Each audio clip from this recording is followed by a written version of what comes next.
He is very active in cross country and basketball, but he's a talented musician. He's here to talk to you today and show you his passion for the guitar. Ladies and gentlemen, Hunter Jones.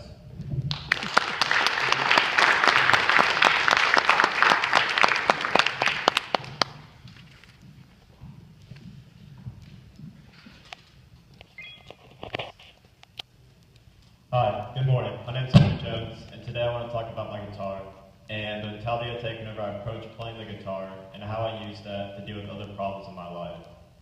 I've been playing the guitar for about a few years now, and I've been playing it seriously for a little bit over a year. And I've used what I've learned to play the guitar to deal with other difficult situations in my life. And so today I just want to outline the steps that I take to approach the guitar and how I apply that to my real life. And so the first step into solving any problem is identifying what the problem is. And in guitar, it can be difficult, especially for somebody who plays the piano or any other instrument, to go into a stringed instrument and understand how the strings lay out and how the chords work. In the guitar, we have a system called a cage system. It's a system of chords that lets you move up and down the fretboard with a lot of ease, and it kind of simplifies the guitar. And I'll demonstrate why it's called a cage system.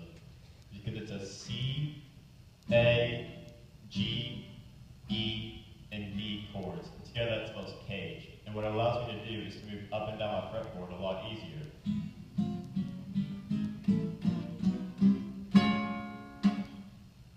And that's the cage system.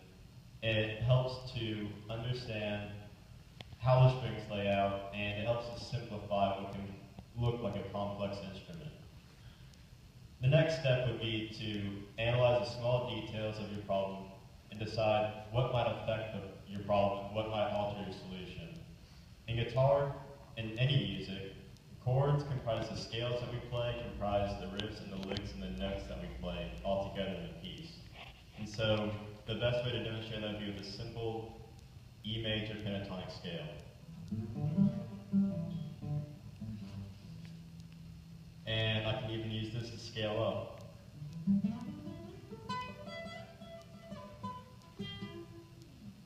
I use that to improvise other notes while I'm playing a piece over simple chords like an E. And that's just an example of analyzing small details and applying it to what you need to do.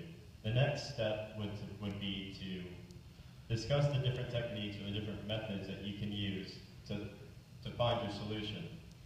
In guitar, there are two different methods of playing. There's flat picking, which is what I demonstrated earlier with my E major pentatonic scale. There's also finger picking. Flat picking usually requires the use of a pick, and playing guitar, I was never able to use one. So naturally, I just had to go to finger picking. Finger picking sounds like this. And it uses all of your fingers on the right hand and minimal movement on the left hand, which is quite the opposite of flat picking. Once you've analyzed the different methods, it's time to practice and think about your solution until you get it down to a second nature, until you know what you're doing and you feel confident in what you're doing. For finger picking, there are many different other methods of doing this, and I haven't practiced them a lot until I was able to feel comfortable with them. For example, simple blues pieces, finger picking, are played with just a single bass line and a melody on top. And so, for example,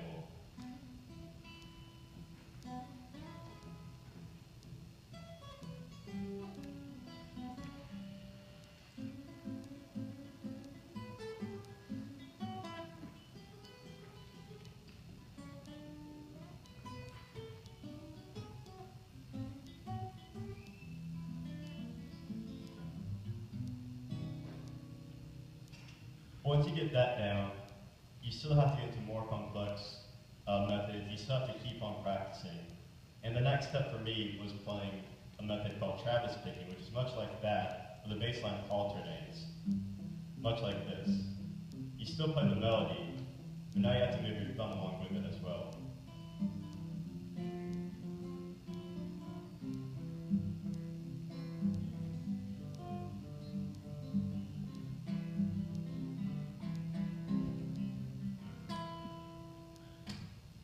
After that, there's still even more that you can go to. You can always get better. You can always try harder to find your solution. The next step for me, as far as I've gotten, is playing a style of music called ragtime. Ragtime is primarily played on piano, but it's been transposed into a guitar, and it can be difficult to play because it's playing the piano on your guitar, but it can be done.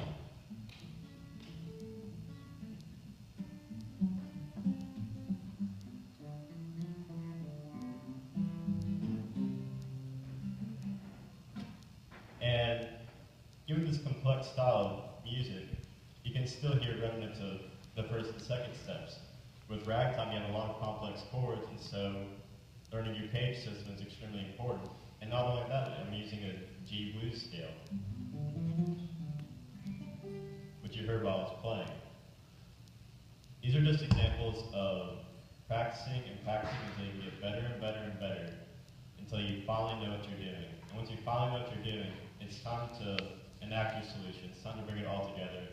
And so for my final piece, I want to play a song that I wrote that combines elements of bluegrass and the ragtime piece that I was playing earlier.